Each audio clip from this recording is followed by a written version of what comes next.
السلام علیکم دوستو، کیسے ہیں آپ سب؟ میں زبینہ فیاض ایک بار پھر آپ کے ساتھ تو میں لے آئی ہوں ایک اور نئی کہانی۔ لیکن کہانی شروع کرنے سے پہلے ہمیشہ کی طرح کہوں گی، اگر آپ میرے چینل پر نئے ہیں تو چینل کو سبسکرائب کر لیجئے، بیل آئیکن کو ضرور دبا دیجئے، اور اگر آپ کو میری سٹوریز، میری ویڈیوز پسند آتے ہیں تو اپنے کانٹیکٹس میں شیئر کرنا بالکل بھی نہ بھولیں۔ تو شروع کرتے ہیں ایک اور نئی کہانی۔ اس کہانی کا نام ہے عشق جن، اور یہ ماریہ فاروقی کی لکھی ہوئی کہانی ہے۔ تو شروع کرتے ہیں عشق جن پارٹ 1۔ وائس سن کہاں ہے؟ تنول وائس کو ڈھونڈتا ہوا اسے آوازیں دینے لگا۔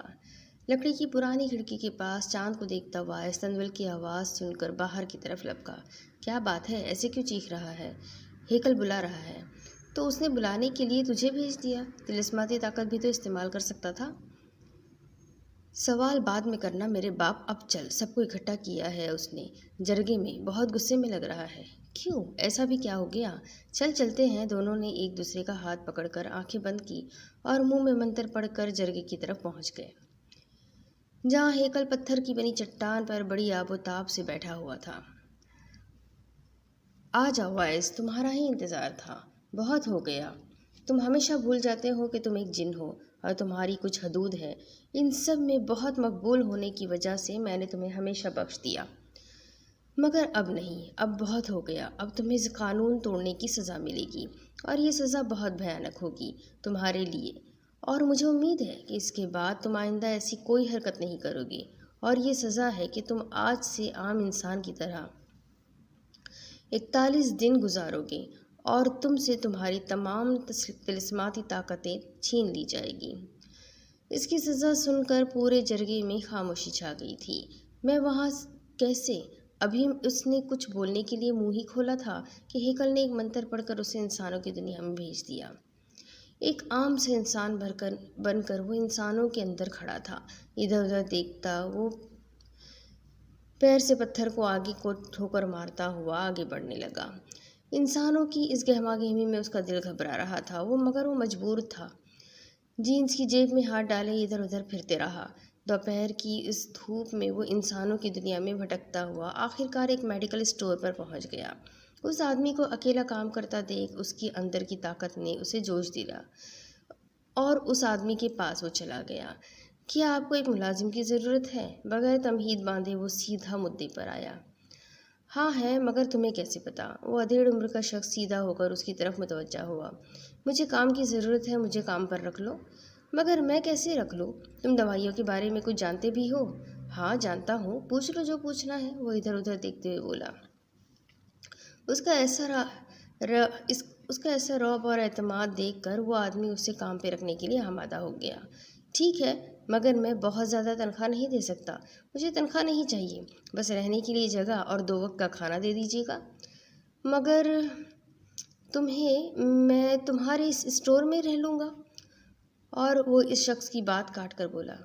وہ آدمی اب تشویش میں آ گیا تھا کہ اسے کیسے میری بات کا پہلے ہی علم ہو گیا ہے، مگر فائدے کا سودا تھا۔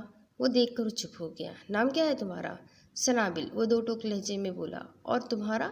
اسلم۔ مگر چلو یہ ڈبے یہاں سے اٹھا کر وہاں اوپر رکھ دو، اور پھر دکان کی صفائی کرو۔ کہتا ہوا وہ اپنے کام میں لگ گیا۔ تبھی آہستہ آہستہ دکان میں گاہکوں کا رش بڑھنے لگا۔ وافر مقدار میں لوگوں کو دیکھ کر اس کا دم گھٹنے لگا۔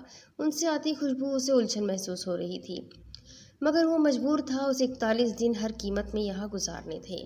آہستہ آہستہ وقت گزرتا گیا۔ ظہر کی اذان ہو چکی تھی۔ تبھی وہ آدمی بولا، میں نماز پڑھ کر آتا ہوں، تم اسٹور کا خیال رکھنا۔ ٹھیک ہے، مگر مجھے بھوک لگی ہے، مجھے کھانا منگوا دو۔ اچھا ٹھیک ہے، کہہ کر وہ سامنے نکڑ پر موجود اپنے گھر کی طرف بڑھا۔ عفت بیگم، وہ دروازے کے اندر جاتے ہوئے زور سے بولا۔ مہرپوش کہاں ہیں؟ جی چچا جان ادھر ہو، کچن میں روٹی پکاتی مہرپوش نے بلند آواز میں کہا۔ دکان پہ ملازم رکھا ہے، اس تک روٹی پہنچا دو، میں نماز پڑھنے جا رہا ہوں، کہہ کے وہ گھر سے چل دیے۔ چچا جان کی بات کی طرف دھیان ہونے کی وجہ سے توے پر موجود روٹی جل گئی۔ جلی روٹی کو دیکھ عفت بیگم نے اس کے منہ پر زوردار تماچے دے مارے۔ تیرے مرے باپ کی کمائی آتی ہے کیا؟ یا وہ قبر سے نکل کر پیسے دے کر جاتا ہے، جو میرے شوہر کی حق حلال کمائی کو ایسے اجاڑ رہی ہے؟ خود تو سکون سے مر گئے ہیں اور ہماری جان کو عذاب میں ڈال گئے ہیں، اب مر، باہر اس ملازم کو کھانا دے کر آ۔ اسے سالن ڈال کر دیتی وہ حقارت سے بولتی ہوئی باہر نکل گئی۔ وہ چپ چاپ سی سر پہ دوپٹہ لیتی اسٹور کی طرف بڑھ گئی۔